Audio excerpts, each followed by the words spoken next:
12個肚成日都脹脹地飽飽滯滯咁。第13個口成日都會潰爛啊，同埋皮膚嘅傷口好耐都唔好。第14行2步就氣喘、頭暈、面青青咁。呢啲係通用版，唔係話一定有就係有癌。但係如果有幾樣一齊出現，又持續咗一段時間嘅話，就千祈唔好當普通病咁樣拖啦。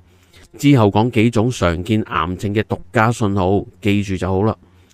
血癌即係白血病啊、淋巴瘤咁啊，好易病嘅，成日都撞瘀流血、骨痛、淋巴腫大，同埋成日發燒好攰。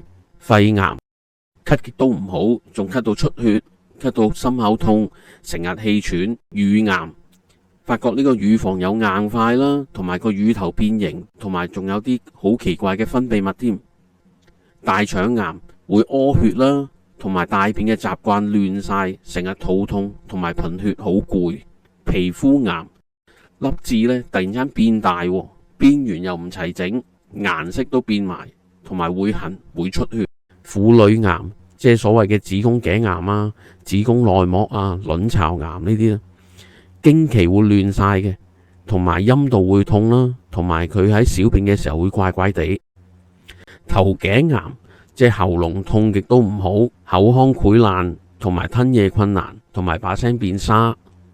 腦癌成日都頭痛啦，尤其係朝早眼花、行路唔穩，同埋突然抽筋。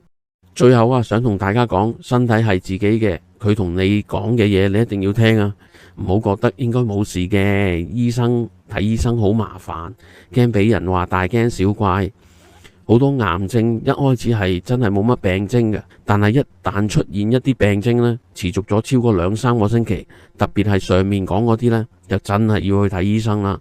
定期檢查，尤其係40歲之後，唔食煙、少飲酒，食得健康，做運動係最好嘅預防。今集就嚟到呢度啦，多謝大家收聽。有咩問題可以隨時留言問我。不過呢個唔係一個醫療建議嚟㗎。如果你身體有咩問題，記得睇醫生啊。下次見。下一集我哋會講下癌症嘅食療問題。